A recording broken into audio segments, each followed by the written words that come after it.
And we're getting started. Here we go. Do do ba do boo boo do do. Hey everybody, it's your big buddy Mike Myers here for the Wednesday edition of the Mike Myers Ask Mike Anything live stream. Thank you, Alan.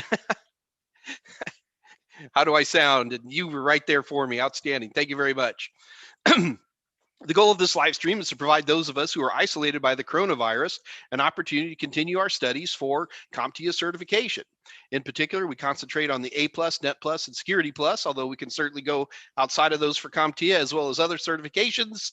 And also keep in mind, we don't mind having a few tech issues that come along as well. Now, we do have a special guest speaker today, as I've been promising now for over a week. We've got Jessica Dickerson with us, and she's tweaking out a few minor technical difficulties, so she may be popping in or out. Jessica, can you hear us right now? Yes, I can. Can you hear me? I can hear you meow. It's very, very good. Outstanding. I'm going to have a sip of coffee. Hey, man, it's live TV.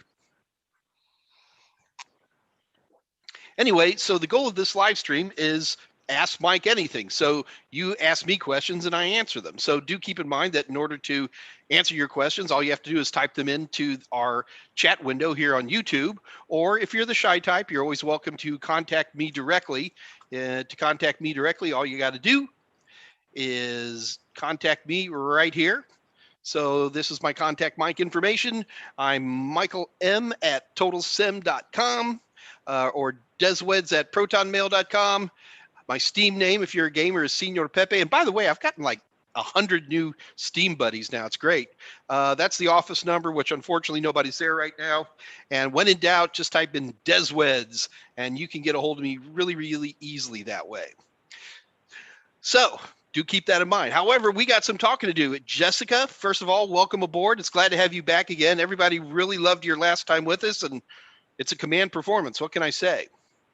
All right. Thank you. Thank you. Glad to be here. So today we're going to be talking about, it's really kind of a twofold thing. And if I'm thinking this wrong, Jess, please correct me.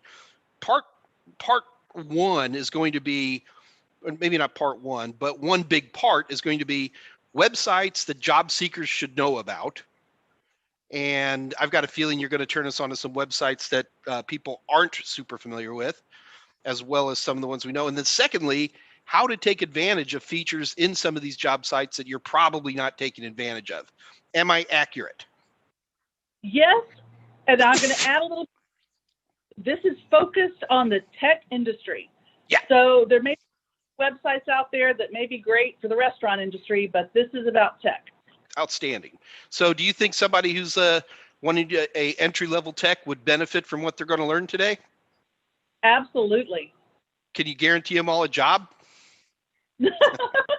Well, guarantee is a loose term, but there's a lot of jobs out there, and if you know where to find them, and if you have basic qualifications like a good certification, then there are things out there that are definitely available. Outstanding. Outstanding. All right, let me take a quick look. Let's see. I thought I saw some new faces on today. It's always exciting to see that. And usually this, Jessica, I don't know if you remember, this is a pretty crazy crowd here. So they are notorious for smart aleck commentary and dangerous things like that. So I do see some of the usual gang here. There's Zach and Michael, Alan, of course, Andre, of course, Connor, of course, Tolowit there, he showed up. But then more importantly, I definitely see some new names out there. Cybercore HW, if I don't believe I've seen you before. Hello, Nikhil Lakumar. All I can do is maul names as much as I possibly can. And Jay Ponte. I'm just scrolling through real quick, looking for new faces more than anybody else. Denise Fair looks new. Welcome aboard, everybody. Armando P. Great, we got a lot of new faces in there. Welcome aboard, and as well as all of you usual. What do we call that? The crazy guys out there. What? The regulars? Regulars. I'd call them more like irregulars, but yeah, I got the idea. All right, so and my buddy Patricia Grace is here. Okay, all right, super. Johnson Mabel. That does look like a new name too. If I missed anybody's names, it's just because I'm mainly looking for new names today, guys. T-Rex Falcon. All right. Lots of great names. All right. So anyway, of course, we've got Scott Jernigan, as always, is monitoring the channel. Guys, we're going to, Jess, how long do you think you'll be talking today? You know, we only go till 4 o'clock Central Time.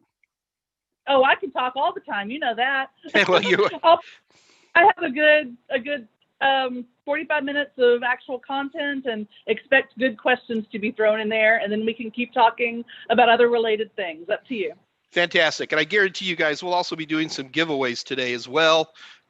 So be ready. Actually, when Jessica's done with her main presentation, we're going to be giving away practice questions or something fun like that. So be ready for some completely unfair and arbitrary competitions as I give stuff away. So, all right. Gamers World says it's the first time joining here. Gamers World, I know you tell me that, but I could have swore there was somebody else. Maybe we had somebody else log in. It was like Gamers something. I don't know. So anyway, welcome. That's the most important thing. And Jessica, I'm feeling like giving away practice questions. How do you think about that? Oh, I think that's a great idea. All right. And we also, for those of you who just because you're nice enough to show up today, we should have a special today, which was, I didn't get it. Hold on.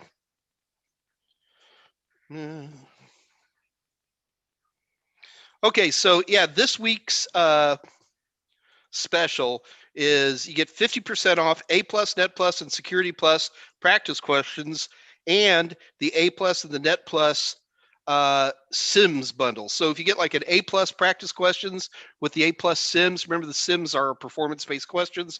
We sell the PBQs and the practice questions separately. But if you get the bundles, or if you just get the practice questions, you get 50% off. And we're already dirt cheap, and this is just ridiculously cheap.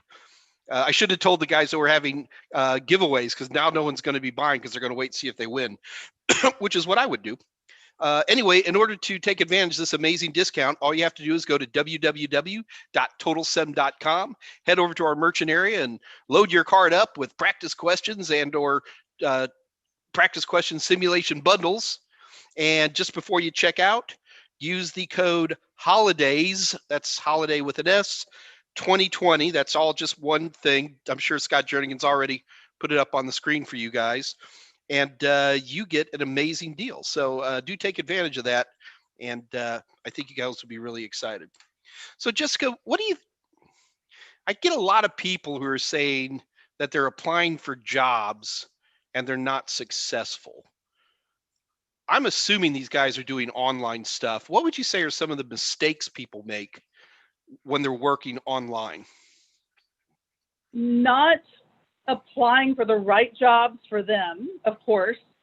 Making sure that that they are going to have enough of the right buzzwords, terms, experience that will bubble them up into being part of the competitive resume list. Of course, there are some people applying for jobs where the jobs just don't even exist anymore. There are plenty of sites out there, including companies' sites, where maybe the jobs were filled and they just haven't closed the job posting yet. That is actually a very big problem. You're applying for jobs that don't exist. Huh. Or they've already been interviewed for, and maybe they're in their final rounds and they're just moving on. That's a big problem. I'd say those are some of the key things. Make sure you're qualified enough for the job, and make sure the job really exists. Huh. I hadn't thought about that last one. That's an interesting issue. Oh yeah. Okay. How do people know if jobs exist or not exist if there's a posting? If you're seeing an old posting from 6 months ago, don't even think of that as being an open job unless it's an ongoing posting. I'll be darned. What? So 6 months, is that a magic number? What about 3 months? 3 months also. There are plenty of jobs that will be open for 3 months. And again, I'm very focused on tech here. Usually when there's a job opening for tech, they need to fill it quickly. If you are hiring for, I don't know, a vice president of marketing where you've got other people that are filling in, that maybe can go on for months and months. But if you're talking about a fairly lower level tech job, they need it filled fast. If that posting's out there for 3 months, then they've already figured out how to work without it. Okay. So, yeah. So Jessica, we're already getting a couple of questions rolling in. Jay Ponte is, what's the appropriate window of time to apply for jobs? I think you answered it, but I'm going to have you answer it again just for funsies. I'd say if the job, the way I approach it, the key job sites that I look at, you know when that job was posted. And in the last week or the last 2 weeks is what I tend to focus on and suggest other people focus on. A month is okay, but if you can be one of the first out there and hopping on it, then there will be more attention paid to your resume. So I would stick with a week or two. Okay, so well, I guess that almost kind of brings up another question then that I'm sure I'm jumping the gun here, and that is, I think a lot of people will go to a site, they'll look for jobs, and then sit back. Based on what you just said to me, it sounds like job seeking is almost a daily trip to these sites and looking for and applying for jobs. Is that an accurate statement? If you're actively looking for a job, you will probably be looking every day. So that is something you would do. However, the good job sites, the ones that I focus on, like Dice or LinkedIn, they're going to let you search by when the job was posted. They're going to send you daily updates of new jobs that came in. So maybe it's just monitoring your inbox for jobs that are the kind of jobs that you want to apply for, that you've set up some sort of bot. Well, you have put in the settings for a job notification to come to you. I got you, Jessica. I apologize. I know you're probably going to get into this in a more practical detail. I didn't mean to jump ahead, but I am writing down these websites. So you've already given away 2 of them, Dice and LinkedIn. So LinkedIn doesn't surprise me, but Dice does. All right. Mm-hmm. Okay, well, let me make sure if any other quick questions before we get started here. All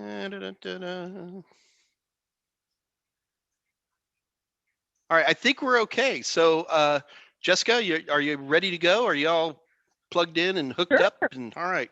Well, Jessica, I'm going to just let you drive for a while, and I'm going to, please forgive me while you're talking. I've got a bunch of screens going, but you're on. Teach. So I have my screen shared right now. It is not the one I have the video going with. So we see let me know. Perfect. Okay. So the first one I have up right now is LinkedIn. LinkedIn has become the primary place to manage your career and career ambitions at this point.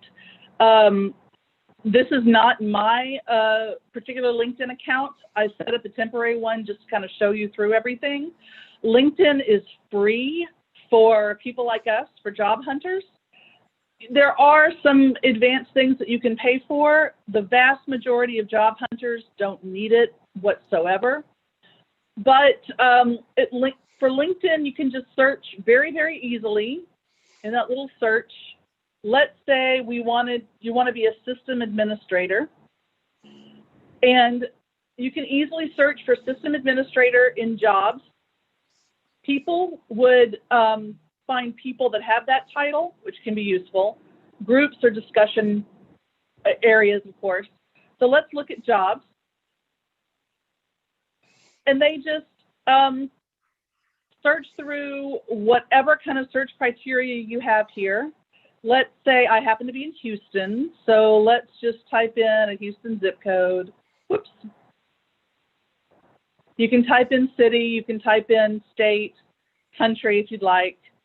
Obviously how far you want it. You can also do remote. Remote is nice. that's not just remote for COVID, that's a constantly a remote thing. So as you can tell, there's a couple of promoted things. It is free. So you're going to see a couple of little ones that the companies have paid for to try to get at the top of the list. You're used to that even if you search on Google. But there's going to be just a big list of the different things that are similar to the job titles you've searched on. Now, you'll see, I searched for system administrator, you'll see system administrator, system admin, but occasionally you'll see things that don't necessarily have that exact same job title. That's very useful for a couple of reasons. That means that other companies associate the title you searched for with a different term. System analyst, system engineer, things like that. That's very useful for you to remember so you can search on those other terms that are associated. You can do date posted. We talked about that. As you can tell, for Houston, for system administrator, past day, there's 7 of them that have come out new. Past week, 45. Past month, 166. Anytime is 249. Now, LinkedIn is very good from the standpoint of not having too many old jobs out there. If you went to Monster or something like that, you would see lots and lots of old jobs. Maybe HR filled it and never bothered to take the job posting down. That is common. However, in something like LinkedIn, they are paying, they are professionals that are monitoring LinkedIn constantly, and the companies aren't allowed to just leave old job postings out there. So let's say in the past week, you can apply that. Of course, you've got experience level, entry level, associate, etc. You can actually search for a particular company. If you have heard that there's a particular company that has a job posting you'd like to apply for, I strongly suggest finding the posting on LinkedIn, and you can see it there. I find that HR people, based on a lot of HR people I have talked to for big and medium companies, they care what's on LinkedIn far more than they care about what's on their website. Their own website, it's often a hassle to get the job postings posted because, well, clearly they're missing a great IT person to help them, but there's different policies, but they have a lot more control when it comes to getting things out on a different website like LinkedIn or Dice or something along those lines. Okay, so Jessica, I got a couple. I got to interject because I have some questions. Please do. Keep sharing your screen for a minute because I want to look at some things.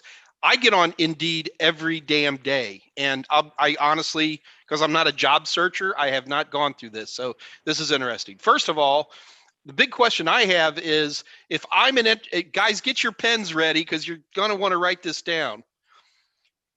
If you don't, keep in mind, most of these folks are entry level, so that's always going to be a big thing. So question number one, can I just delete out administrator and go straight to experience level and type in entry level?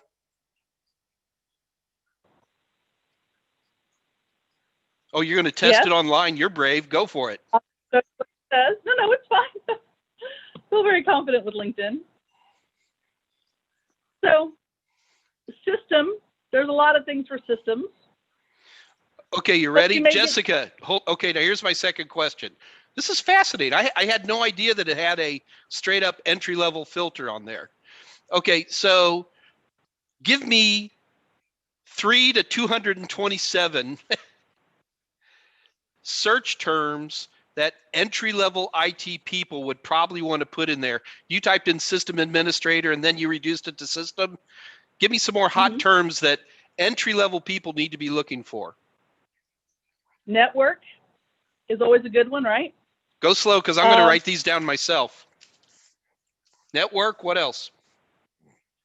I would do something that you may be an expert in. Well, I say expert, something you've had any kind of experience in. Let's say you did a website on the cloud just for fun. Well, I'd type in cloud. So this doesn't you could necessarily also- mean professional experience. You're just talking about things you've done. Like, shoot, I've set up AWS clouds, just just regular old virtual network stuff, nothing hairy. You're I got to tell you, can you do one for me? Can you type in Sure. technician? That's got it. I'm going to write it down because I've got an opinion here too, Well, Jessica. I would see more medical things. But see, the promoted is one thing. But then here's the one that are actually showing up that aren't promoted. Oh, so some of these are, okay. Yeah, technician is not. Probably not a good. All right, thank you. I'm gonna delete that one.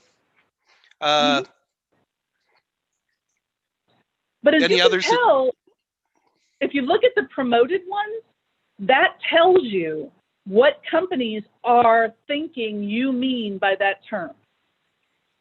Because that is a term these companies have put in, because when somebody types whatever up here, then give them this information. So that is how these companies and the HR companies, the HR department are understanding your word. Okay. So that is extremely. No, that's great. Yeah. I got to tell you, just the entry level filter option has got my nerd tingling here. I mean, that's great. And different websites might have something like that, but wait, don't change anything. Don't change anything. Go ahead. So, like, here's one thing I want to bring up to these guys. I can see right here on the screen it says Dish Automation Technician. A lot of times when people are entry level, they see terms that intimidate them. I would check that out hard. That might be just installing dishes, which probably a lot of people don't want to do, but it also might have to do with doing support for Dish. So you got to look at these. Here's the thing: it's got Junior Linux Administrator. I don't even know who XISS is. But you can find out. Yeah. One of the great things about LinkedIn is that every company that posts has, in fact, I'll go ahead and click on it, has a page describing who they are, how many people are following this particular site. It's social media. What they do, it says,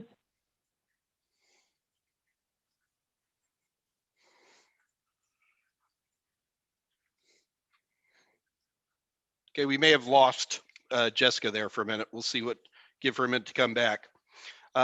Anyway, while we're gonna let Jessica do some clicking. Jessica, you back?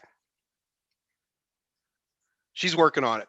Anyway, so we got some questions that have already rolled in. So let me get a couple of these questions answered real quick. Zach Morehill, this is back at 213. Hey, Jessica, quick question. I'm training to be a partner, pen tester, ethical hacker. I'm doing my core 2. So Zach, you're telling me something right there. Because you're doing your core 2, you're starting a path. And one of the things you might want to consider is that there is no such thing as an entry-level pen tester. Not that I've ever heard of. As soon as Jessica comes back online, I'm going to ask her the same question. Jessica, you back? I'm back. Have you ever heard of an entry-level pen tester? Does that kind of job exist? Oh, there's a good question. I think that if you're doing pen testing, they're not worried whether you're entry level or not. I think if you have enough qualifications to have gotten the job, then you're just a pen tester. But everybody starts somewhere. So I just always thought pen testers kind of came up through the ranks. They were doing analysis work or monitoring work or something like that, and then moving towards. All jobs come up through the ranks until there's a way to get directly into it. So any career that ever started out, you just kind of fall into it. Once the career gets more mature, then you have education, you have training, certifications, so you can jump straight to it. There's a few pen testing type certifications now, So you could be qualified without experience. Okay.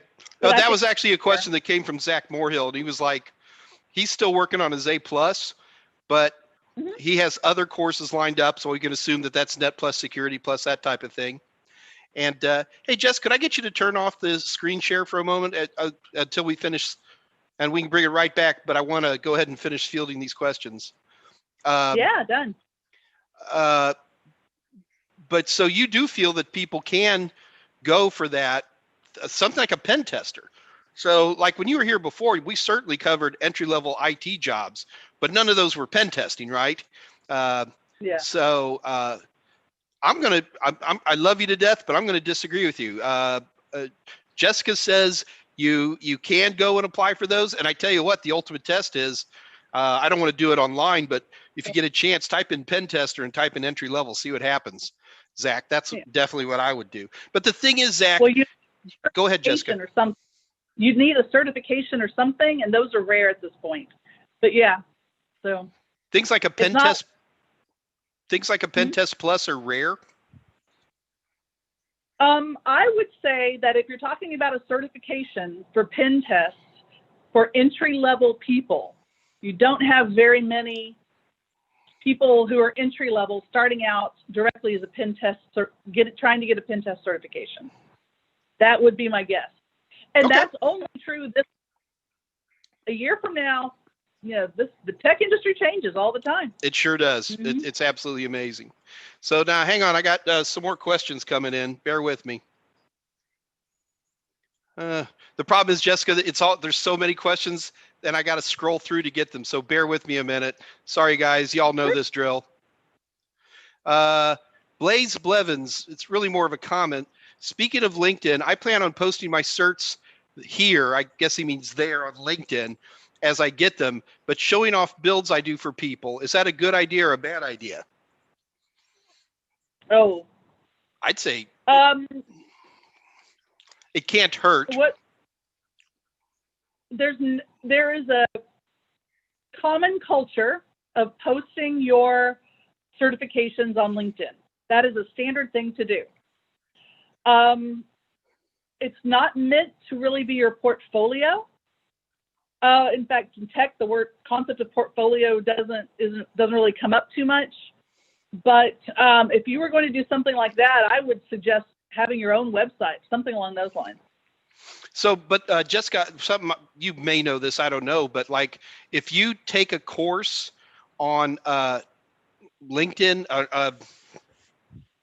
I've just gone blank. What is LinkedIn's? Lynda.com. When you take that course, if you have a pardon me, if you have a LinkedIn account, it will actually post up certificates of completion straight into LinkedIn. Mm-hmm. Yes, more and more companies are actually joining that. I think A Cloud Guru, other companies like that are also doing it. Just bear with me. I'm not sure about. Mm-hmm.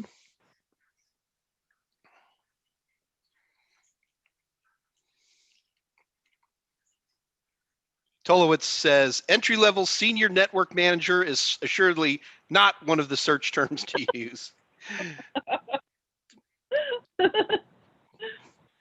Oh, goodness. Okay. Again, Robert Hatcher, got A+, Net Plus, and Security Plus cert. Thanks. You're welcome, man. Would have a job, except everyone in Virginia requires active security, which I don't have. What do I do? Well, because I've gone through that role, I can tell you. Most companies don't want to pay. So you're talking about security clearance is what, when you say active security, that's a challenge because getting a top secret these days is like $86,000.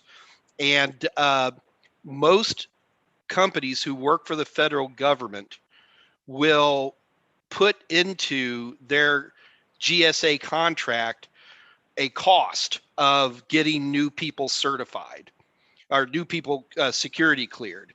And if they can save that money by getting people who already have clearance, they'll go for it. But what I can tell you is that if that's the only thing you don't have, you should still apply because they've probably already got a contract that allows that to be covered.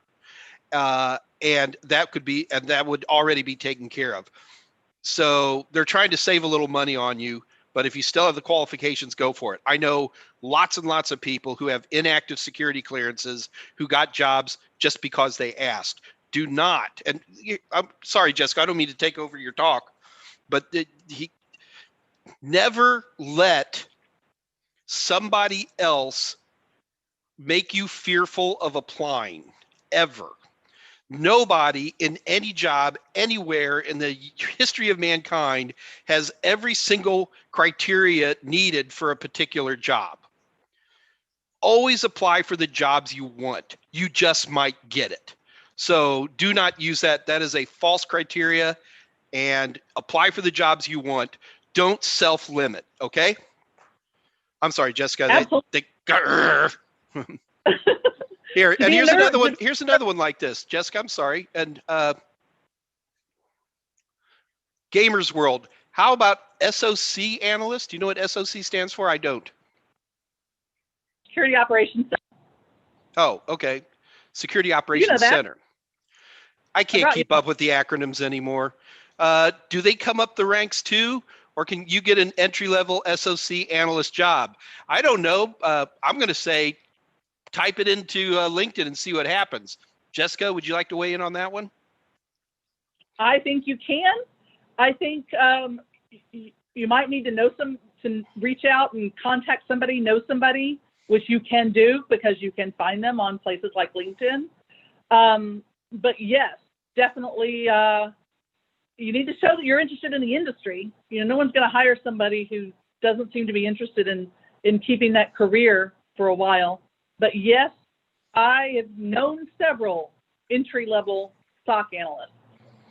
Yeah, they're probably running the midnight till 8 shift in front of a screen, but they're in. Exactly. Hey, Jessica, I'm going to make you yell a lot. You ready? Sure. Brandon says, I'm not a huge fan of LinkedIn. I don't like how much personal info that ends up on the profile. Here's the question. Is it really that valuable of a platform? I'm going to take this off and let Jessica yell. So if you don't want to put your stuff on there, don't put it on there. It'll be worse. It'll be harder to get, a job, because part of the way that people evaluate you very often is your information on LinkedIn. However, especially if you're going into cybersecurity, people are concerned about how much stuff is out there. So if you are going into a cybersecurity job, which many of you will be, there is nothing wrong with limiting how much stuff you have online. That is actually a good thing. It's a balance, but don't be afraid of that opinion. That is not a bad opinion whatsoever. There are plenty of other websites. Also, if you're using LinkedIn to search for a job, you're not putting your details out there at all. So I'm not disagreeing with you. So let's put a corollary in here. Jessica, how important is LinkedIn in the hiring and job application world?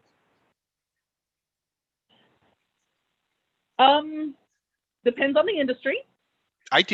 I don't care about anything else. IT. IT. I would say it is very important.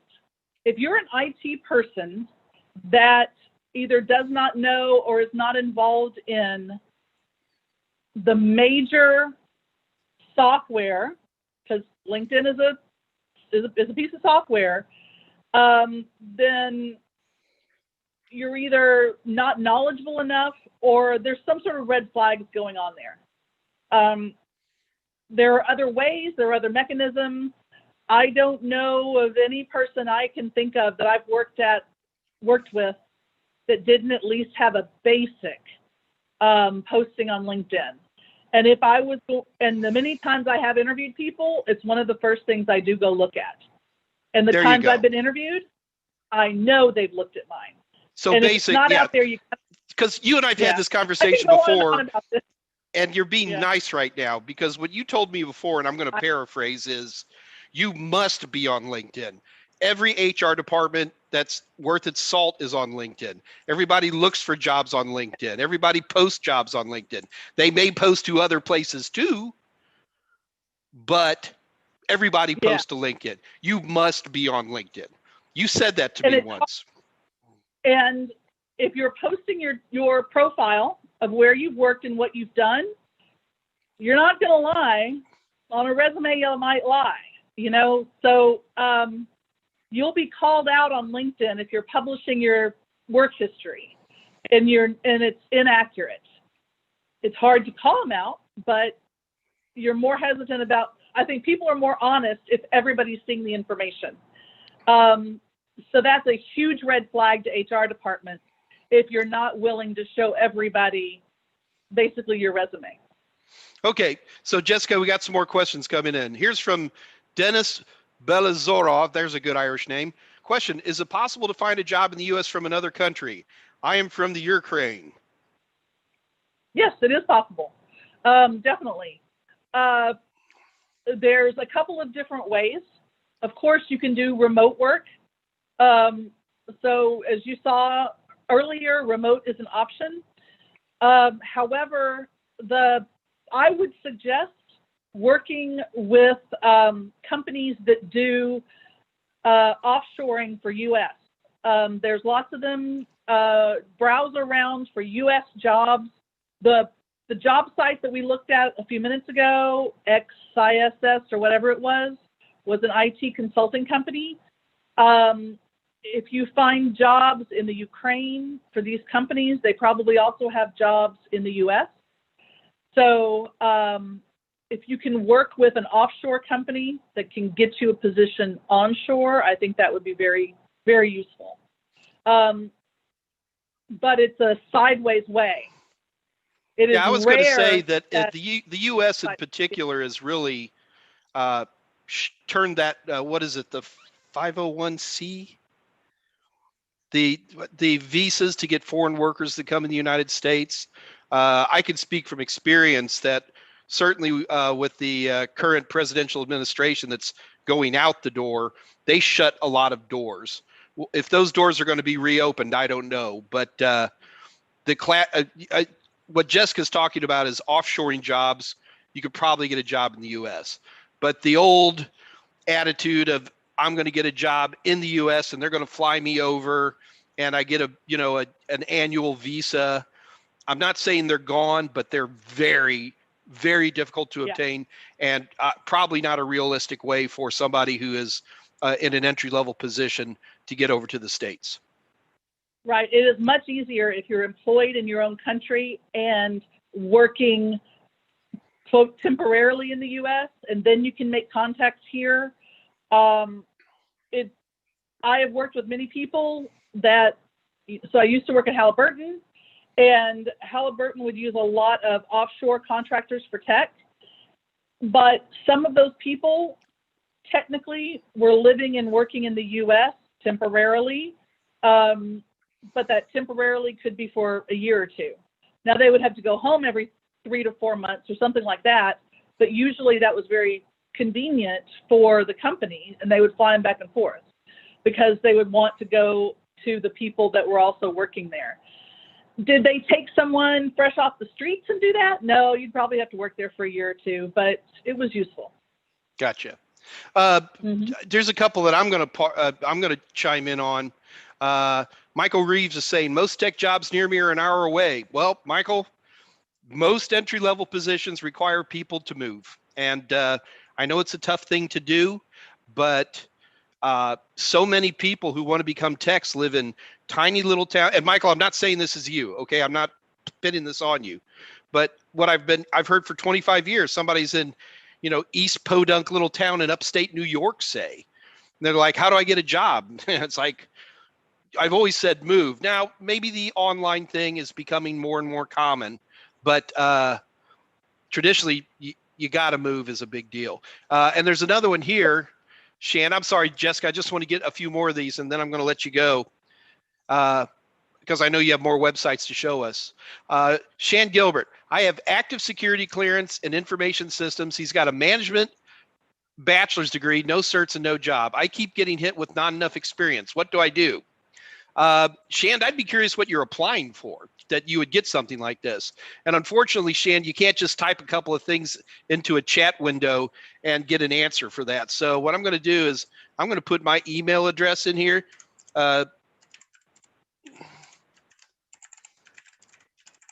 Because I think you've got a much bigger story, Shand, than what you're giving us here.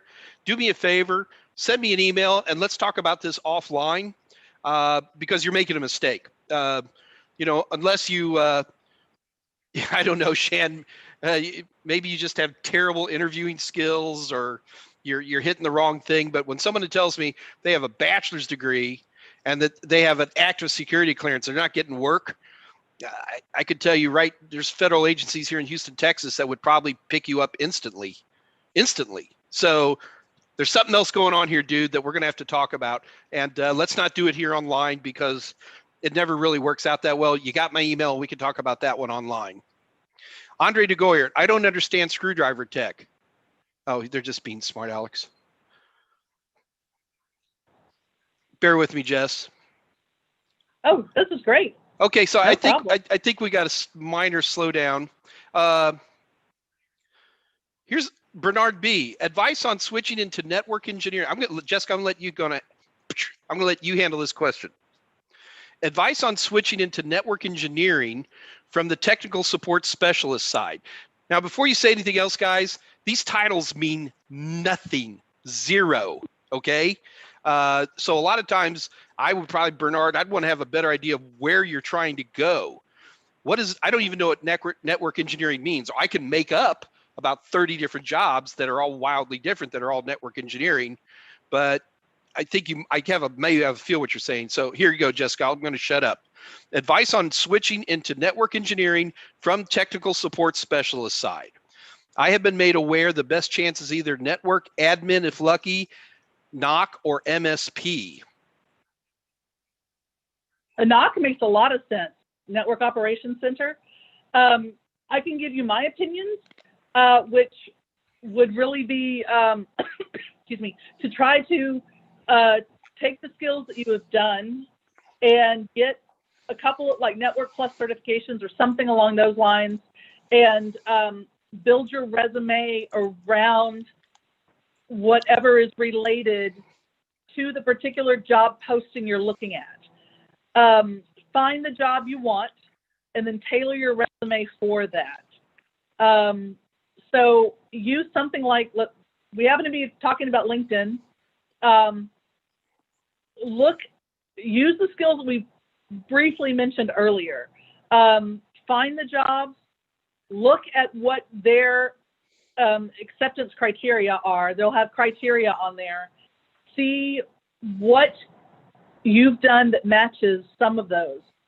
And that's what you need to promote. If you can get experience, great. Always consider doing some volunteer work somewhere and ask, well, you're not going to pay me. Can I have this title because I'm kind of doing this work? That's something to consider. So, but I think I know I just kind of threw out. No, that was good. But I think things like Knox, when they hire, they pretty much only hire entry level. I mean, it's brutal work, guys. I mean, most of it is very physical, moving routers and switches, cable popping, working with HVA systems. You don't do it yourself, but you're the one who has to be there at 4 a.m. when they're cycling out the diesel generators or whatever it might be. So there's a lot of physical work to it, but the few Knox I've dealt with directly are constantly looking for entry level jobs because they tend to be rough hours, but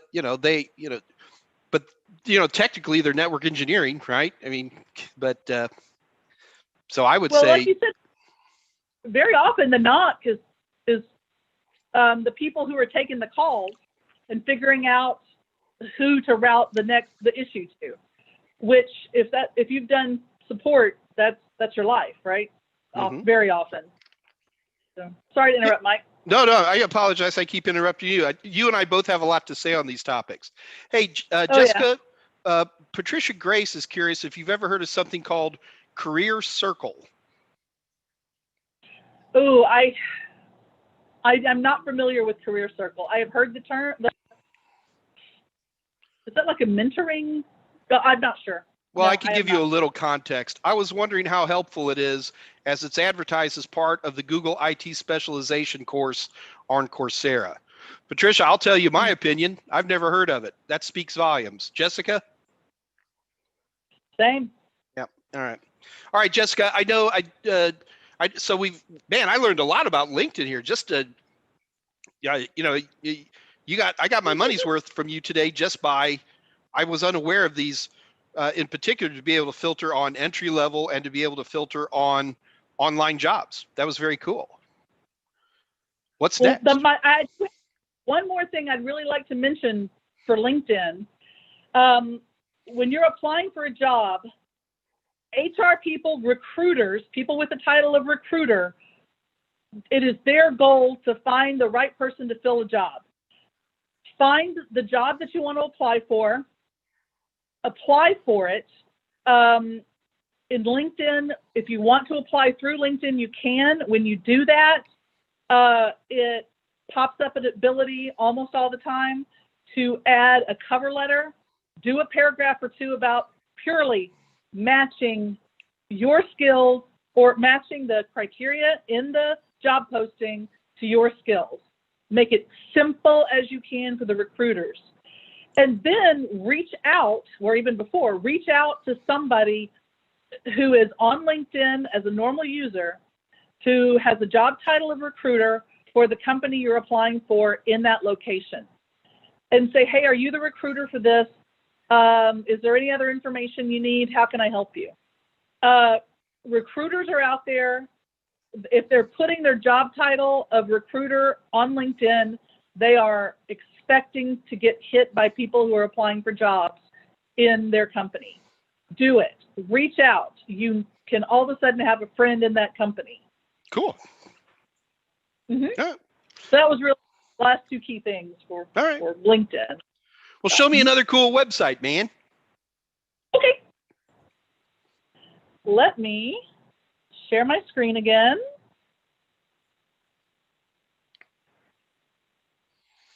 Oops. Get there. So let's go to Dice. And again, it's a standard search. LinkedIn for remote, for somebody who's in Virginia and can't get a job because they don't necessarily have a security clearance, try remote. But Dice doesn't do much remote. It's more hands-on tech. So let's try the same kind of, well, try system analyst that time. And let's try New York City, maybe.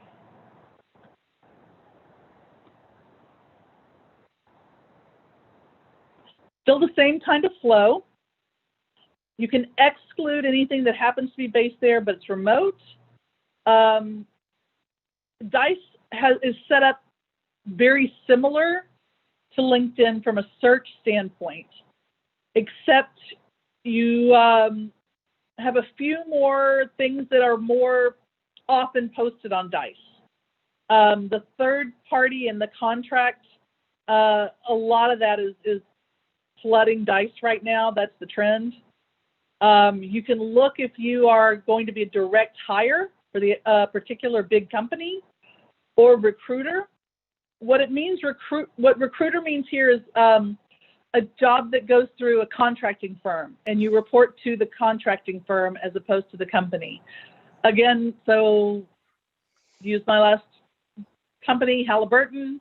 I started out under a company called Randstad, that was a recruiting company, contracting company. Halliburton converted me to an employee status eventually, but I loved working for a contracting company. I feel like that they're always looking to get me my next job, which is nice. So you might want or not want recruiter or direct hire. Easy apply just means you can, with the click of a button, send your resume through Dice, which is nice. Dice focuses almost all on tech. If you notice here, you don't have promoted items, so it's harder to find different keywords. But what they do have are things like different career paths and some toolkit articles, things along those lines, which may be really nice starting out if you're looking for, well, let's say I am a support engineer, and I want to move into my next career path or something. Maybe let's see if knock is there.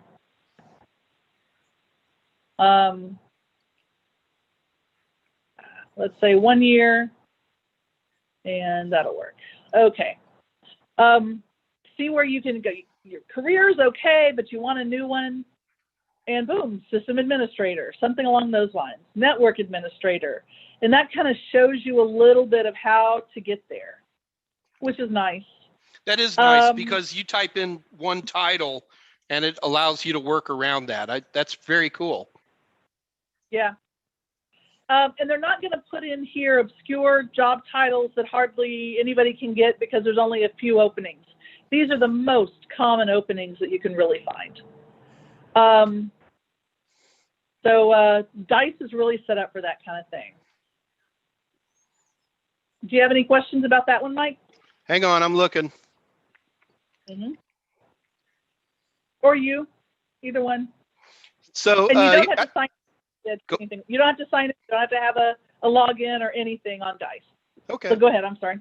So here's a question from a newish guy. He's been on before, Cameron Boyd. So this is a person who's got 10 years experience as a chef. Mm-hmm. And so we're talking entry level. As I remember, Cameron, you do not have any certifications or anything. How should I kit my resume? He's working on his A+ right now. Right.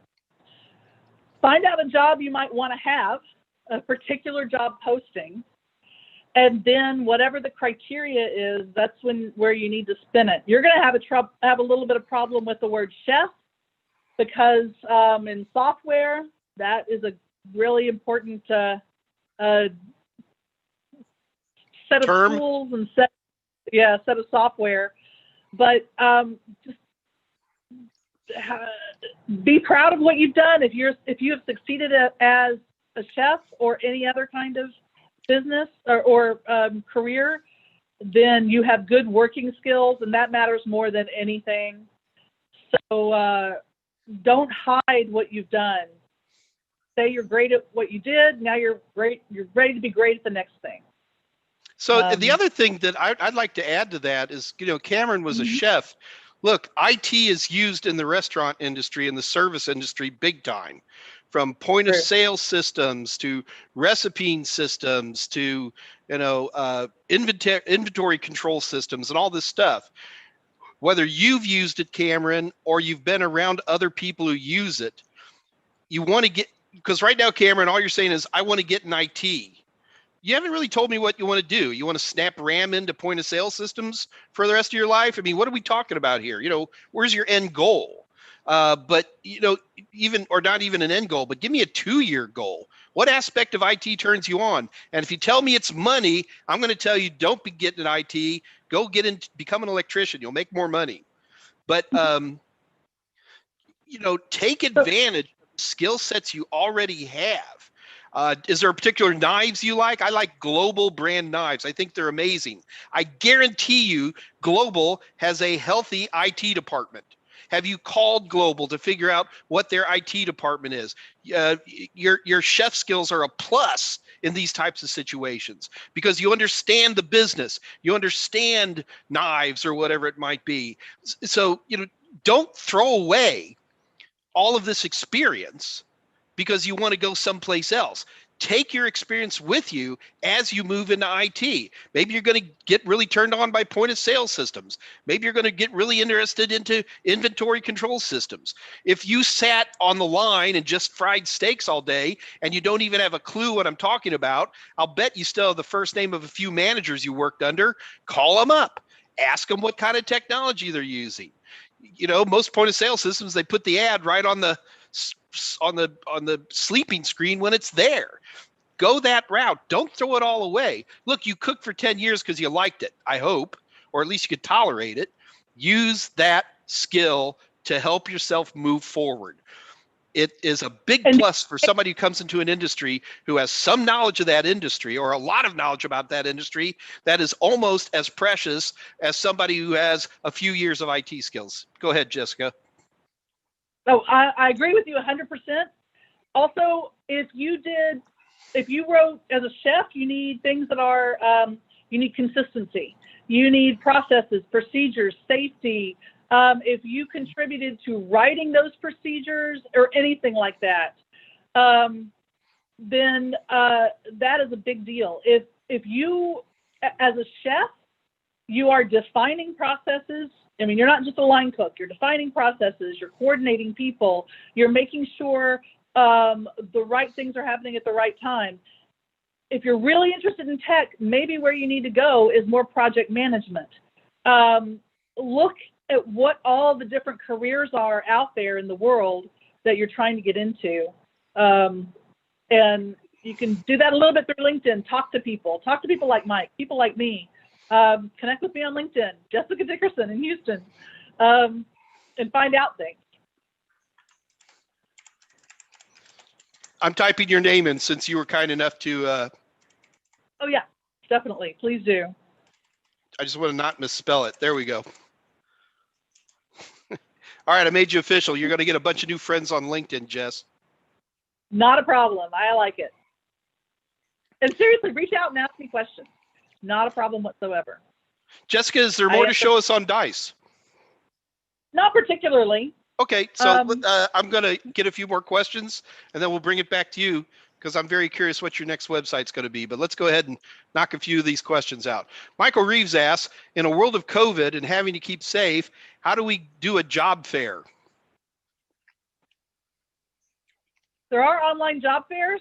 I don't know if you do them as well as you would in person, but there are online job fairs. You can look for them either on LinkedIn or Google. Usually it's something local. I've never had any luck with job fairs. I'm sorry, go ahead, Jessica. Yeah. I thought you were done. No, I was going to say I don't have a lot of experience for job fairs. Unless you're trying to figure what the you only want to job be. fairs I've seen that worked was like if a school, like a tech school, would throw a job fair because they're actually feeding jobs into the local industries. Like here in the Houston area, the Pasadena Independent School District. You graduate from high school in Pasadena ISD, they actually have now this isn't IT, okay? This is more oil field work, but they have programs for these kids and they all get jobs. Every single one of them gets a job instantly, like boom.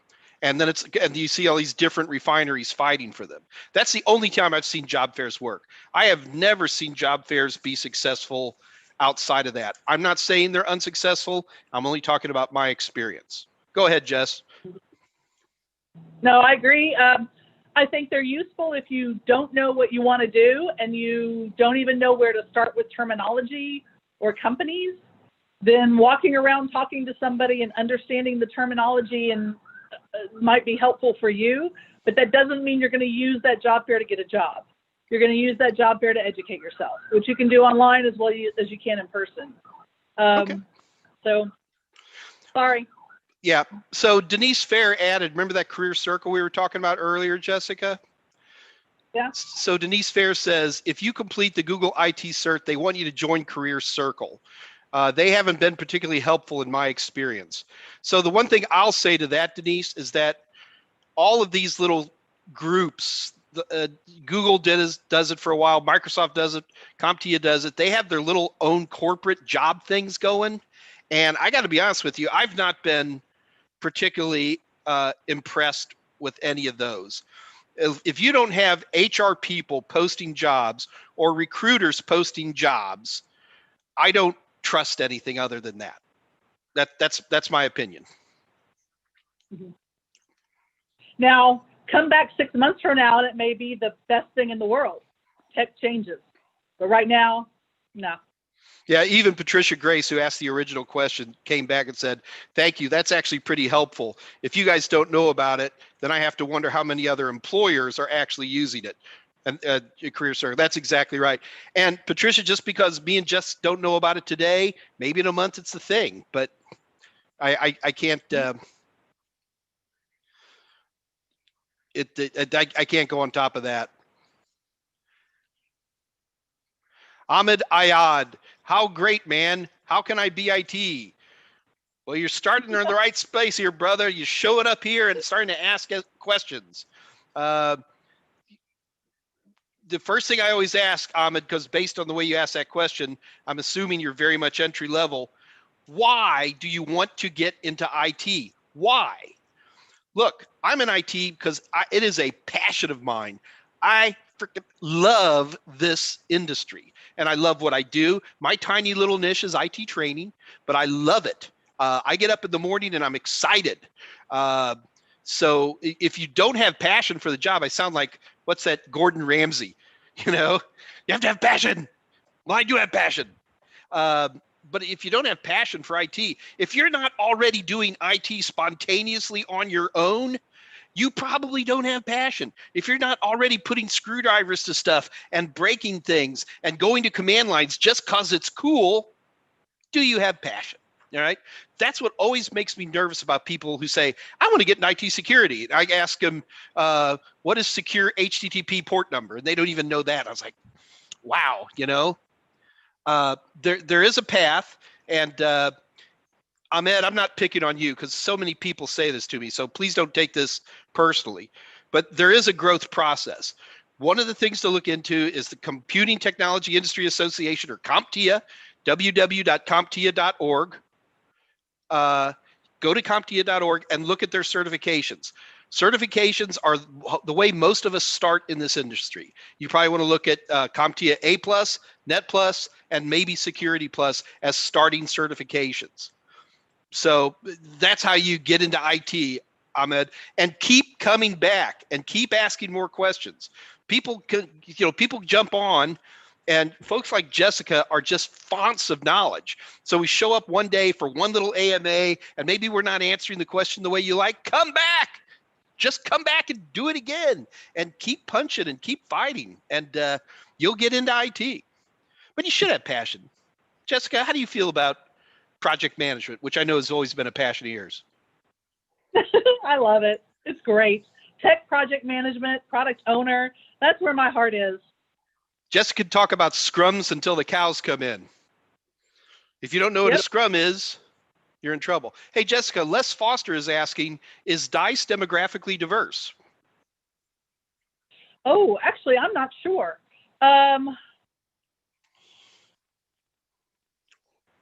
Could you be more specific with the question? I'll bet you it means, is it outside the U.S.? Yes, it is. Outside the U.S., that I'm sure of. However, I'm not sure if it's as popular outside the U.S. as it is inside the U.S. I think even the last time I was here, there was a few suggestions of other sites that people use quite a bit in particular countries, whether it's Spain, I think we talked about, or South Korea. DICE is definitely global, but yeah, I'm not sure how great it is consistently in all other countries. Jessica, DICE is listing 6,800 jobs in Berlin. There you go. Here, let me try one more.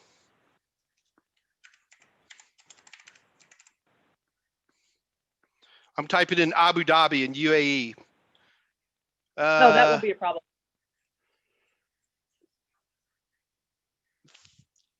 Almost 1,000 jobs in Abu Dhabi. So the answer to your question is, it certainly looks very diverse to me. There is no jobs on Mars. Sorry, not a one. And there's only 2 jobs on the moon, and the commute is terrible. Jess, I'm going to take one more shot, and then we're going to give it back to you, Tolowit. I said 443.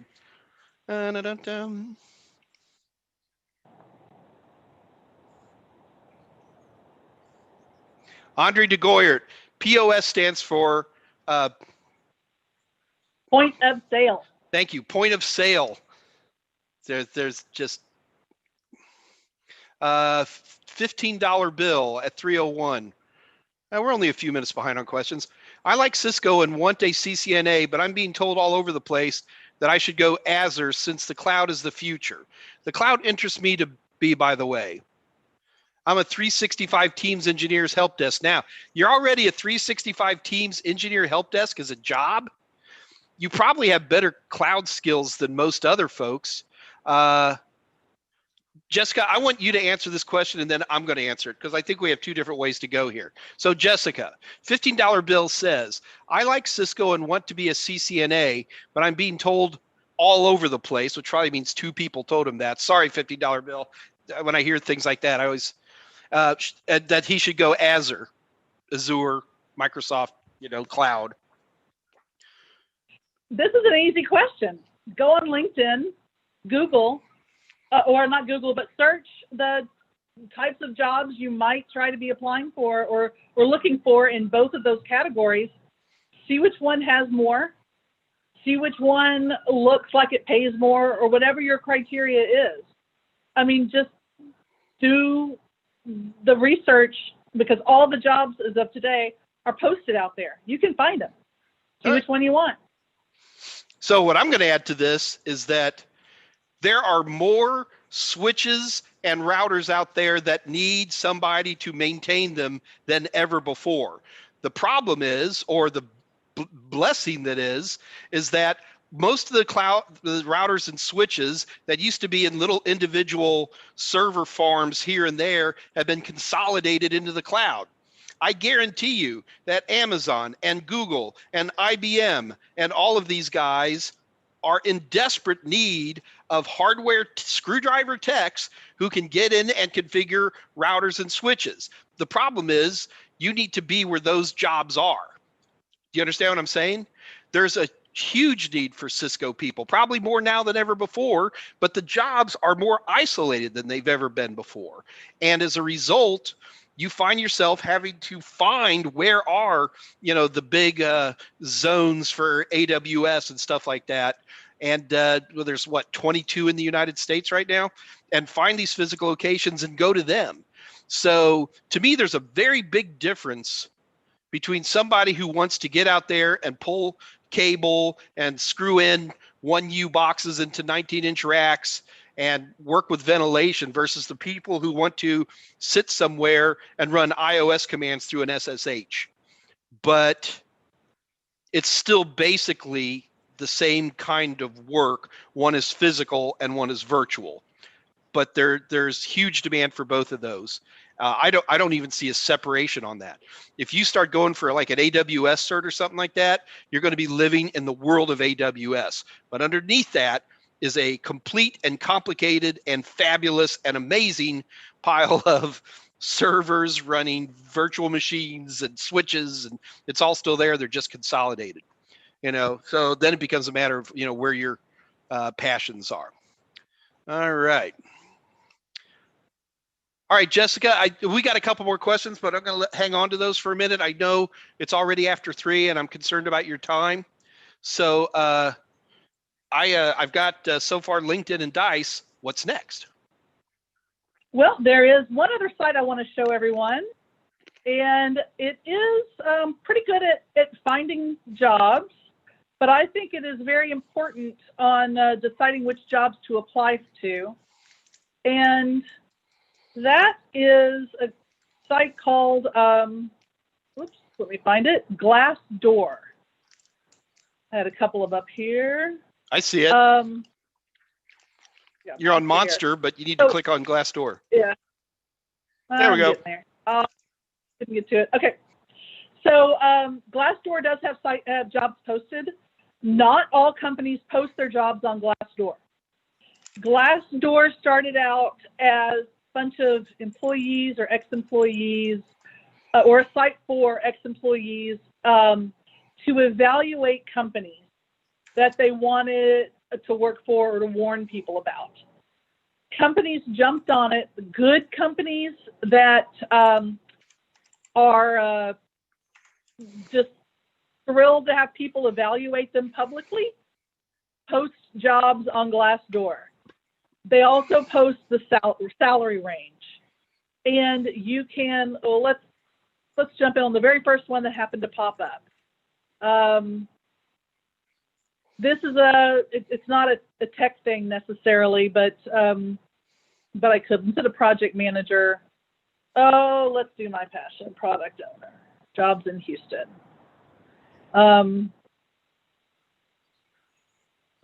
You can search for the salary range. Well, product manager works. Product analyst. Whoops, didn't want to do that. Okay. Jessica, I'll be right back. Sure. So these salary ranges here, sometimes they'll actually post what the salary is that they're offering, but that's not typical. What they usually do is post the range for that job title or related job title of other people that have logged into Glassdoor and said, hey, I'm a product manager and I make this much. A lot of people do that. Hopefully you'll do that. You log into Glassdoor, none of your information is visible from you personally. They have to have 2 or 3 or more people for a particular position in a particular company before they'll even give a range or an estimate. So you're hidden.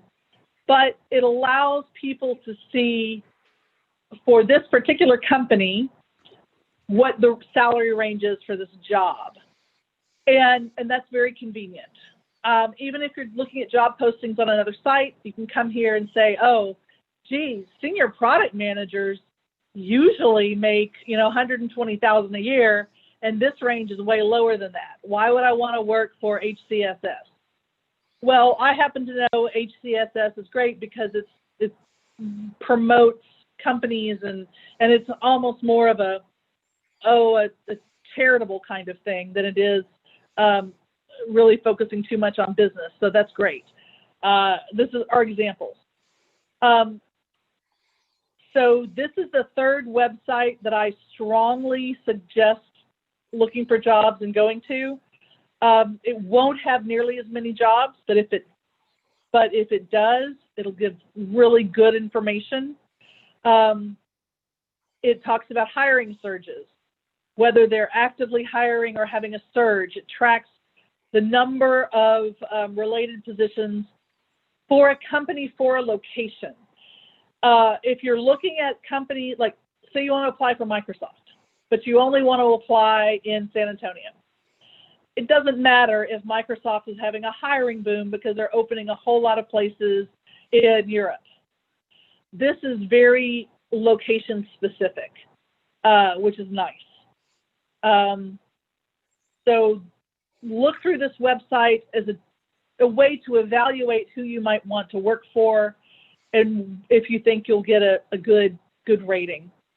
You can also see that people have evaluated the companies themselves,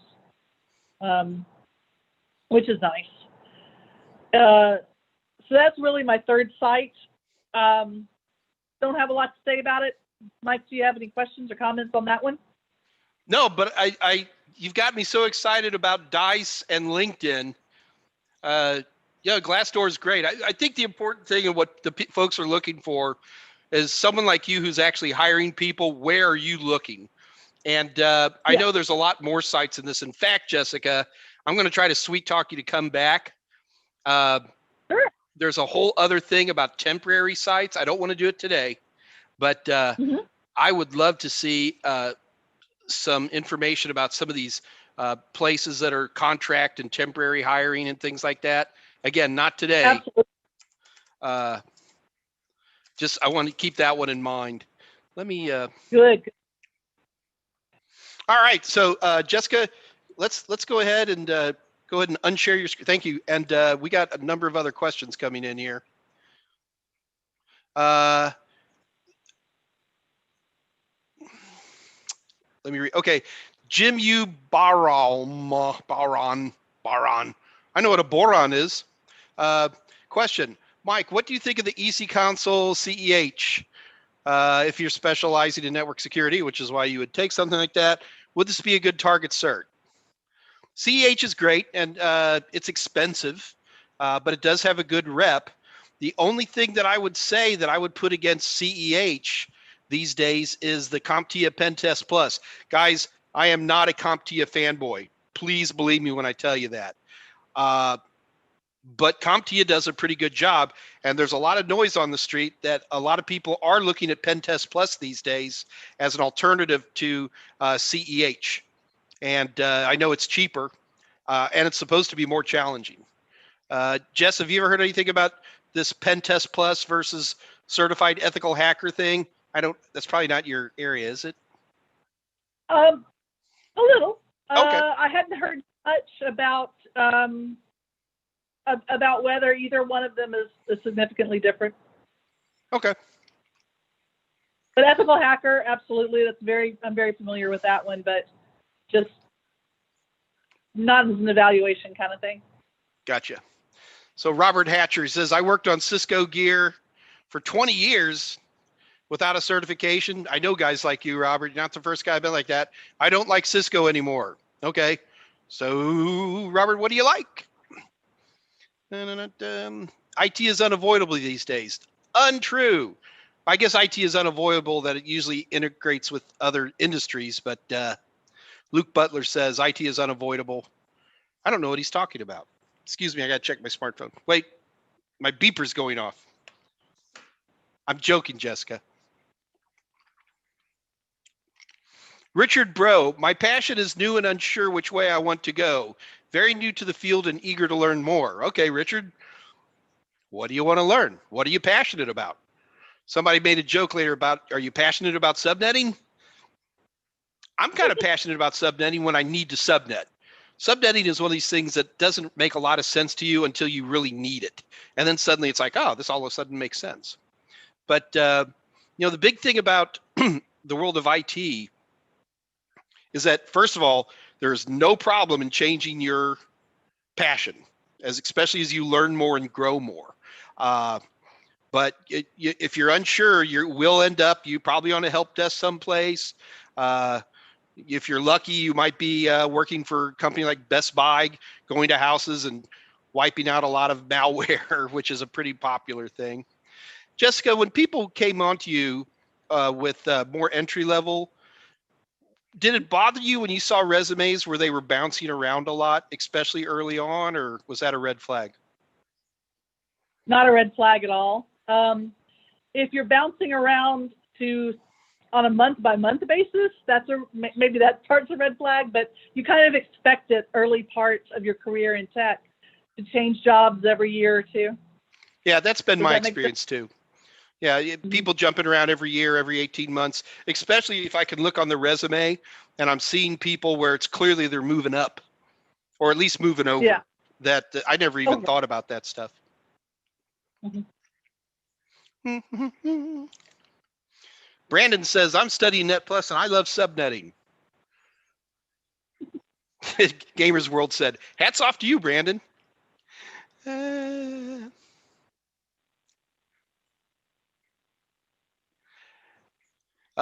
Jim Barham again. Oh, no, that was the EC Council question. So the thing is, Jessica, these guys have their own little chat going on. So they got this back channel stuff going, which is fine, guys. I don't mind. Hey, guys, just do remember that also, remember, just because you are on, we are offering 50% off all of our practice questions and our practice questions, performance-based questions bundles. We call that Total Tester and Total Sims. You get 50% off just because you were nice enough to show up here. And I'm going to sweet talk Scott Jernigan into putting that back up on the screen. Don't forget, man, when people ask me, what are the things you need for certification? And I'm going to say, you need practice questions, you need a video, and you need books. To me, that's the trinity that makes everything work. And some people say, well, I don't like books. Okay, well, don't get a book. Some people say, I don't like videos. Okay, don't get a video. But everybody needs practice questions. I don't care if you're super great tech and you just want to make sure you're ready for the exam, or if you want to start challenging yourself and learning, you got to have practice questions. And and we're offering them 50% off. And I'm probably going to be giving some away here in just a bit too. Michael Reeves is literally applying for jobs on DICE even as we speak, Jessica. All right. He's got his A plus, Net plus, and CCNA, and he gets invited to help desk analyst because of lack of experience. Fine, Somali, take a help desk job. That's where a lot of us start. Everybody thinks that this is some backwater bad thing. It is normal and good and okay. What I like to do is see people working. Mike, I think you're muted. Am I muted?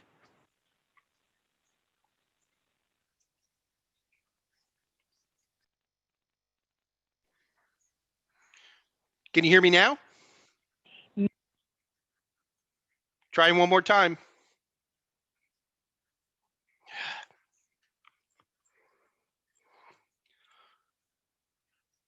Okay, so you guys can hear me again? Thank you for texting in. I think Jessica's the one who's blocked out a little bit. Jessica, okay. Thank you guys. All right. Jessica, they can hear me just fine. We're going to give Jessica a moment to tweak around and we can keep going. Thank you for letting me know you guys could hear me. XO Cutie XO. Advice on feeling stuck at an entry-level help desk job. It's move on. So XO Cutie, I'm just going to call you XO. Is that okay? Why are you stuck? It's probably not for lack of people wanting to hire you. I will speculate. Again, if this is not your situation, that's fine. The jobs you want, maybe you're stuck in a little town, or maybe the other jobs you find may not be looking, or the other one that I hit a lot is you're not really getting your resume out there. We've just heard a gal who's hired zillions of people that one of the things that's important to do is you've got to hit these sites every single day. I've been telling people for years, if you're not putting out 200 resumes, you're not putting enough out. Most people put out about 200 resumes, they get about 10 callbacks, and they get one job. So you put out 2 or 3 resumes, you're like, oh, nobody wants to hire me. And again, XO, I'm not picking on you. I don't know your situation. I'm just telling you stuff that I've seen in a broader world. All right.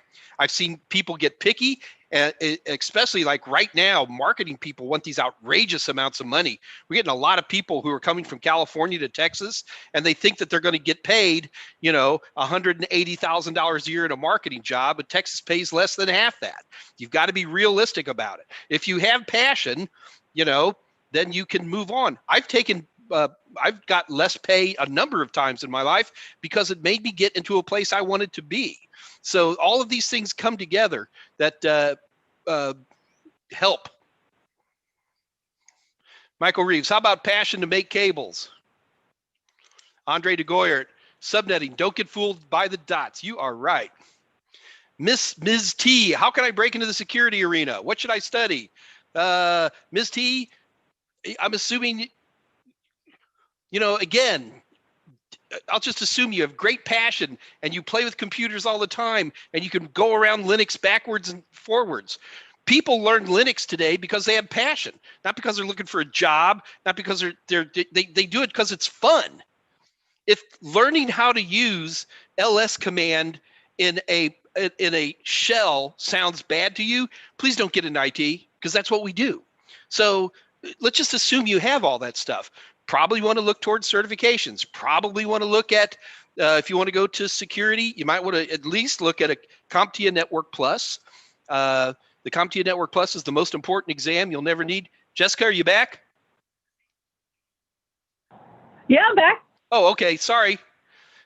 You couldn't hear me and everybody was typing into the chat. They go, we hear him fine. Perfect. So I think we're okay there. My call dropped. I got back on. We're good. But Ms. T, the important thing is that, especially Jessica, when did you do the entry-level jobs in security video with me? Was that 2 months ago? 3? Yeah, I think it was early August, maybe something like that. Wasn't August, because I wasn't here in August. Let's say September. Anyway, Ms. T, you really need to take a look. Last time I had Jessica on, we were talking about how to get entry-level jobs in IT, and you know, I tell people about certificates, but remember, the only thing a certificate's going to do is get your name towards the top of a stack of resumes. But to have the attitude that I need to get a bunch of certificates and then get a job doesn't work. These things go hand in hand. Most people study for certificates in the evenings and weekends because they're working. And people who show dependability, who show maturity, who show proclivity, and who show passion about IT can always get a job. It doesn't matter what your experience is. People are you self-limit all the time. Well, I can't apply for this job. I can't apply for that job. Motivated people are always 3 feet away. You go sitting in a bar and there's a old guy next to you. Find out what he does. Oh, I'm in IT, or I don't know. Hey, you have I need anybody with IT? And you get it. Some of the best contract jobs I ever got in my life was holding a beer, talking to people. And you have to be fearless, and you have to get out there, and it will get you there. It will work, Ms. T.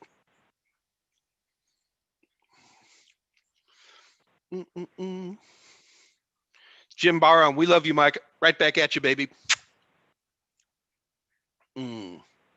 Michael Reeves, is there audiobooks? I'm going to tease you guys about grammar. No, we don't have audiobooks that I'm aware of, so sorry about that.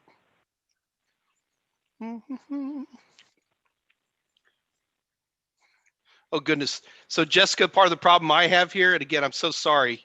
I mean, I'm leaving you there a little alone. I don't scroll evenly. So, like, I'll get a bunch of people, and then it goes, boop, hits it all up here all the time. No problem at all. Here's one from Teacher Russell. Jessica, I'm going to let you handle this one. Will someone hire a 48-year-old self-taught, no experience, but CompTIA A+ certified IT enthusiast? Somebody will. Absolutely, they will.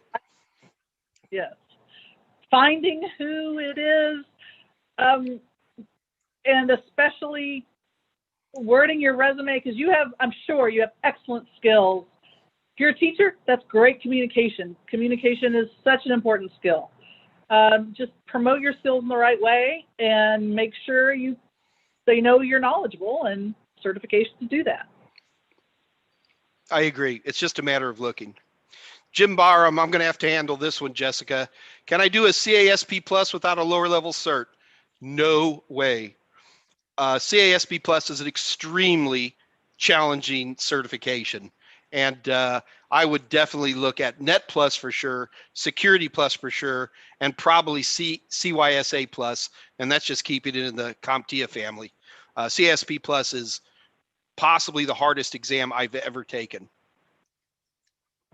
Ayman Farah. My resume makes me mad. I have 5 years experience in Oracle database and 1.5 years in computer technical support.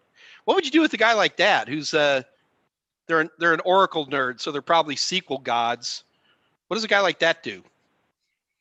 Oh, I would see if I could turn that into software as opposed to IT, because with more and more software people or software things going online with bigger and bigger databases, I would look for jobs in software development as opposed to IT. Now, you still may be maybe doing IT, but it's a little bit more software development if you're going to be maintaining and expanding the databases. And then getting into big data analytics, Hadoop, all that if you can. Yeah, I got to tell you, anybody who's a SQL head, especially for large databases, I know here in the United States that they all instantly get jobs. I have a friend of mine who's literally been pulled out of retirement because she's really good at looking at very, very large databases and making wildly complicated SQL queries in all kinds of different tool sets. So, yeah, definitely. Mike can say nothing about grammar. Thanks, Scott. If you can pick up a little cloud certification, even one of the basic AWS or Azure ones, that would really help out with data, because big data lakes are all going to the cloud. Sorry, Mike, go ahead. No. It's just we're getting there. Mm-hmm.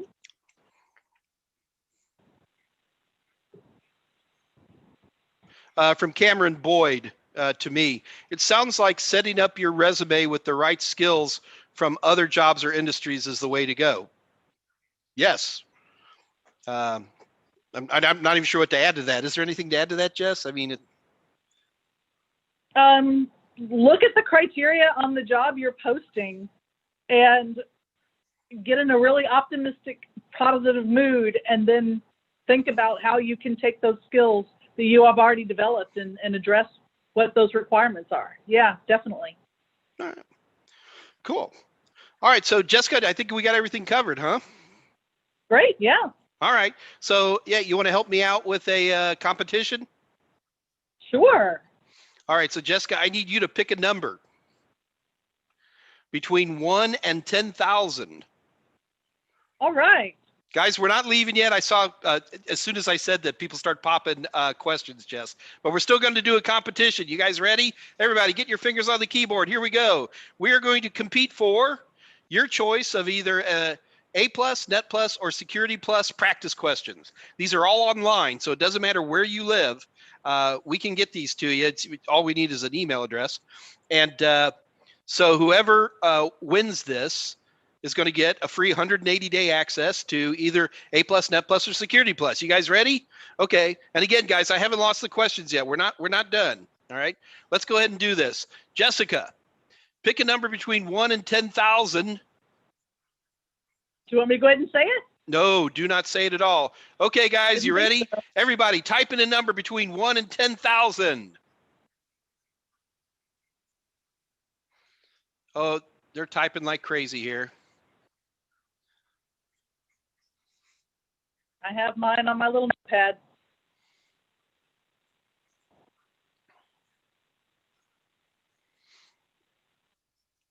And we're talking decimal system, right? Just to make sure. We're talking integers.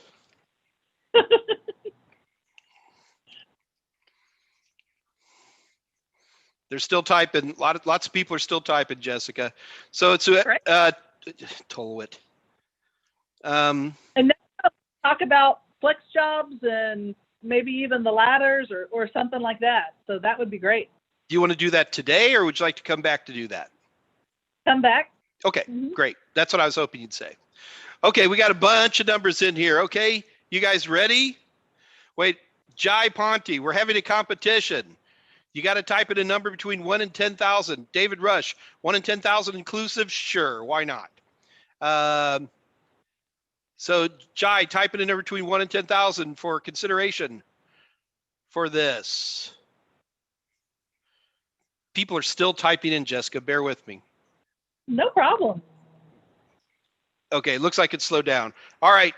Now remember, it's closest without going over. Okay? You guys ready? Jessica, what is the number? 4,398. 4,398. Don't type anything in now, guys, because it doesn't count anymore. I'm talking to you, Tolowit.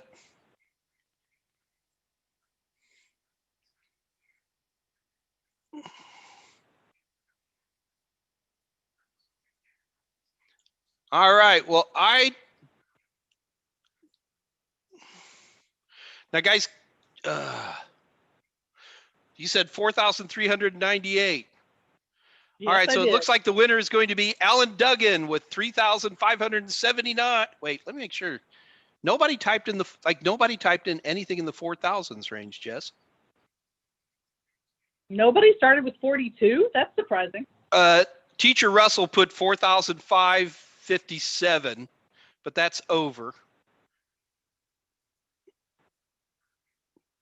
Yeah, unfortunately, Dennis, that's over. It's got to be under. So I'm going to hand this one to, where'd it go? I lost it. I'm going to hand it to Alan Duggan. Alan, now hang on, Alan. You've won some stuff before. Alan, do you want to keep this, or do you want to give it to a newbie? We're going to give him a minute to make a decision there. Guys, remember, this competition is in no way fair. Let me see what Alan says. Alan said give it to a newbie. Okay, then I'm going to give it to, where did it go? I lost it. Rebecca McCauley with 3,389. Rebecca McCauley, congratulations. Rebecca, you have won either A plus, Net Plus, or Security Plus practice questions, courtesy of TotalSem.com, my company. In order to retrieve your prize, all you have to do is send an email to kathyy at TotalSem.com. Tell her you're the winner and tell her which one of those you want. Now, do keep in mind that you got to go ahead and send that in to her. Scott Jernigan's going to type all the information I just said on the screen. And you know what? Let's do it again, Jessica. What do you say? Sure. All right. Let's do it again. You guys want to do it one more time? Again, congratulations to Rebecca McCauley. And thank you very much, Alan. Appreciate you passing it to a newbie. All right.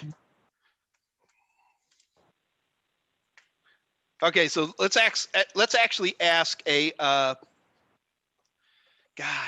let's just do another random number, okay? Jessica, get ready. Rebecca, you can always give it to a friend if you want. All right. Maven, you said you had 334.85. I didn't see it. I'm sorry, brother. Like I said, these aren't fair. All right. Jessica, put another number in your head, because now Maven's like, dang it, I should have got that. But let's see what he says. All right, guys, remember, these are integer values, okay? Okay, Jessica, got a number in your head? I do. Well, all right. on paper, yeah. In fact, I'll tell you what, let's make it harder. Jessica, oh, you got a number in your head. We're going to leave it there. Andre, quit typing in all these numbers, because I'm not going to. Andre, you're disqualified. All right.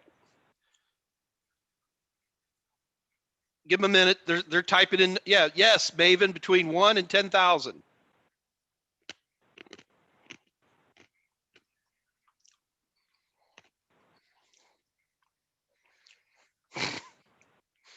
Carla Lewis typed in 4,389, Jessica. She always bets 28 black on roulette, too. They're still typing numbers, Jess. Hang on. I'm giving folks a minute. David Rush, 1 million. Math is hard. Okay, Jessica, looks like everybody's typed in. Jessica, which number is it? 5,477. 5,477. Let me scroll. 5,000. Oh, not a D is at 5,023. Is that? Hang on. Oh, Nitin Baines, just a little over. Sorry, amigo. Zach's 5,000, but Andre, you're disqualified anyway. Richard Bro has 5,247. I'm going to give this one to Richard Bro. God, I hope I'm not mauling your name. Congratulations to Richard Bro. Big round of applause to you, sir. You have won free access to the Mike Meyers Total Seminars, A+, Net Plus, or Security Plus practice questions. These are online questions, so all you have to do to claim your prize is send an email to kathyy at totalsem.com. Tell her which one of the three you want to win that you would like to take, either A+, Net Plus, or Security Plus. And these are just the practice questions. These are not the performance-based questions. And Scott Jernigan will go ahead and type that in for you. So congratulations to you, sir. So we got a couple of winners. All right. Whew. Hold on, Jess. Jay Ponte, type it in. You kill me, man. All right. All right, well, folks, I think that's going to be wrapping it. Oh, wait, there were some more questions that did come in. Sorry, Jess. Let me get these real quick.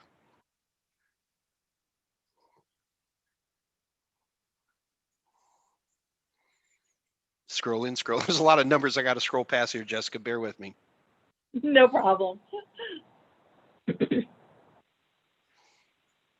This is from Brian Wheato. Hi, I've been applying for IT help desk remote jobs in the U.S. using LinkedIn, but I haven't been successful. What can I do since I'm in Kenya? Ooh.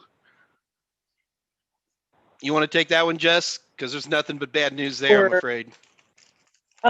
Reach out to recruiters for those jobs using LinkedIn. And talk to them, see if it's in any way possible for that to happen. And then, so that's the most important thing. And then also, when you do apply, you should have the ability to add a quote unquote cover letter. Make sure you address the fact that you are currently in Kenya, and that talk about time zones or technology, or try to alleviate anyone's uncomfortableness or challenges, and also talk about why you being in Kenya would be a benefit to the job if possible. I would go with that.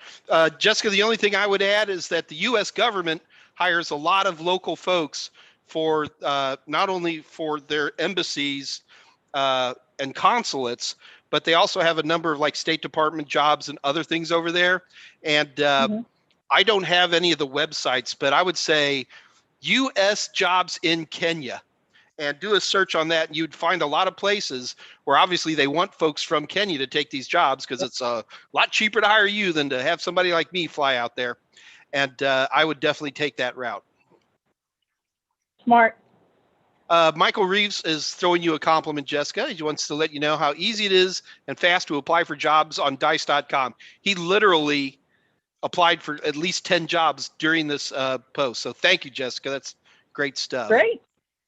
Of course, that means he probably didn't tailor his resume for every single job, which is something you might want to consider.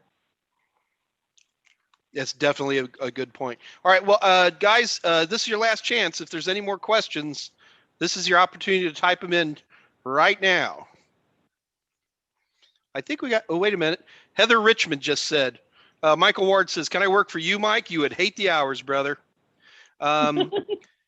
Heather Richmond, what career/position combines customer service, operation, and/or hands-on parts and services? Jess, you want to take a shot at that one? Oh, I don't think I've ever worked with the position that worked on hands-on parts and services. I would think, not sure. What about you, Mike? I guess the only thing I could think of would be like depot technician for like here in the U.S., it'd be companies like Micro Center or Best Buy, where you're literally right there at the counter and people are bringing stuff in. That would be the one thing. Any standard desktop analyst at a company will be dealing with working on laptops or computers and things like that. But I didn't think that's exactly what that meant. Gotcha. Here's a question for you, Jessica. Kevin Lopez is asking, how important are references? Oh, very important at the very last step. So make sure that you've got three references in your pocket, names of people.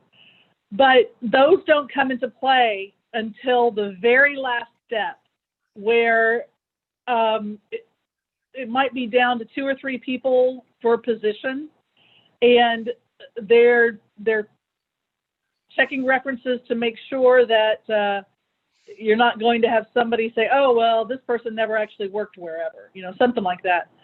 So don't worry about it until you've almost got the job.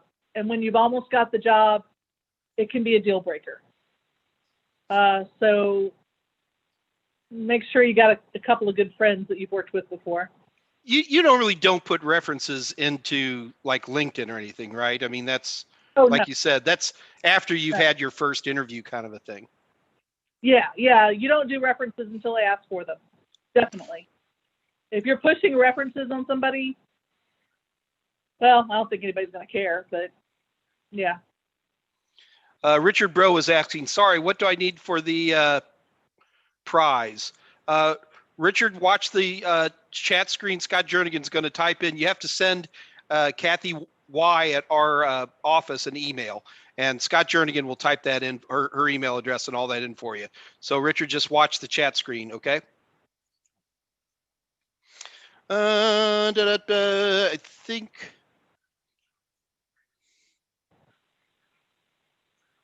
Yeah, Scott, I don't think that Richard has the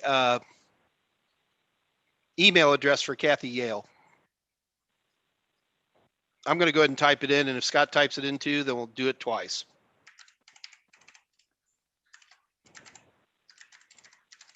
while you guys do that, I wanted to mention, if you're putting references, names, and contact information on your resume and you're trying to get an IT job, then you're sending people's private information out on your resume. That would not be good at all. Oh, good So point. I would care. Yeah. Good point. So Maven Feliciano was saying, can you do templates or anything like that? Oh yeah, you should definitely have a basic your generic resume. If you're, I imagine you're talking about resume templates. So a general one that has lots and lots of information in it, and then when you're looking at a particular job, you should be looking at what that job requires and what terminology that job uses, and then tweak your resume for that. I suggest saving every resume as you go also and saying, okay, I saved this resume for this job, but these templates aren't usually, go ahead. I'm sorry, Jessica, I stepped on you. Oh, well, I always have one. So my job titles range from product manager, product owner, and project manager. So I have 3 templates for those that hit hard on the skills for each one. But then I always tailor for the particular job. Go ahead, Mike. So Zach Morrell's asking, when it comes to references, what if I'm transferring from industries and I don't have a reference in the IT industry? I don't think it matters. I don't think that's what references are for, Zach. Yeah. References are more about your professionalism, your dependability, your integrity. Those are the things that when I do references, that's what I'm looking for.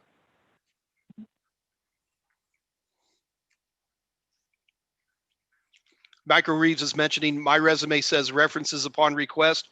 Michael, you're absolutely right. But those references, like Jessica was saying, make sure you have them that when you're in the interview process that you get the job. And there's nothing wrong with that being there. It's just a wasted line of space, because if you're not going to supply references, then that would be a little odd, but nothing wrong with it. Okay, I think everything's all right. Sorry, Jessica, there's something on the chat. Scott Jernigan was rebooting or something. I think we're fine, though. All right. All right, guys. Well, I think that's about it.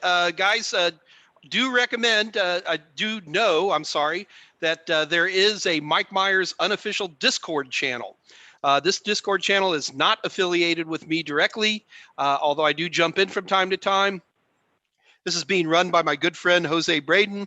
Jose is actively trying to build up this Discord channel as a tool set for people who are looking to study for certifications and to build that up. So I know he's looking for people who are willing to do administrative work and trying to get that organized. Scott Jernigan will put the Discord information up. I'm assuming Scott is up. Scott? I don't have the Discord information. Some of you, Jose or Andre or some of you guys who get on there, Tolowit, if you have the Discord information, can you put that up on the screen? I'm sorry, I don't have the Discord information. Sorry. So we'll hang on. Hey, the bottom line is you can always send me an email. This is my email address, and if you email me directly, I'll be glad to send you the Discord information. All right, so keep in mind, this Friday, Dave Rush is going to be doing more fun stuff on the Raspberry Pi. Keep in mind, we deal with Raspberry Pis a lot here at Total Seminars because it's fun, and they are inexpensive tools to allow us to do a lot of stuff, and it can be fun. Hey, Scott, can you put up the Discord information, please? I see you're back up. Okay, I think we're putting it up there. Listen, Jessica, thank you so much for showing up today. I really want you to come back, and I'm going to talk to you on the phone immediately after this. Great. And I want to talk about having you come on board one more time, because the one thing you didn't talk about today is there's some other kinds of websites. And then on top of that, my buddy Tolowit also mentioned some of the, here in the US, federal and state level job sites. And I was wondering if you and I might be able to talk about that too, and to take it one more step further than that. So let's make a point to do that. Keep in mind, on Monday, we're going to be doing IPv6. Now, for IPv6, what we're going to be talking about is, I'm not going to be doing IPv6 basics. If you don't know what an IPv6 address looks like, if you don't know the difference between a global unicast versus a link local address, you're not going to be ready for this, okay? What we're going to be talking about is the propagation of IP addresses. We're going to be talking about router advertisements. We're going to be talking about prefix delegation. We're going to be talking about DHCPv6. If you're not up to speed on IPv6, we did a video a couple of months ago on it. You can just go to the Total Seminars channel site, do a search in there, just type in IPv6, watch that one. That'll cover the basics of IPv6, and we can get all, you'll be ready for me come Monday. And don't forget, Dave is doing, what's Dave doing? He typed it in, I missed it. SSH with public and private keys. Okay, that's how we do SSH. So you're going to be spinning up SSH on a Raspberry Pi. So that'll be very cool. I certainly have SSH servers running on all my Raspberry Pis because I'm too lazy to get out of this chair to configure them. All right, so I think that pretty much covers it, Jess. I'm going to call you immediately after this, okay? And we will talk about that. And until then, here, you got to do this with me. It's like the old dating game, Jess. You ready? So until then, this is your Uncle Mike saying good night. You ready, Jess? Good night. Bye, guys. I'll see y'all later. Be good. Bye. I don't know how to turn any of this off. They're going to watch us for a minute.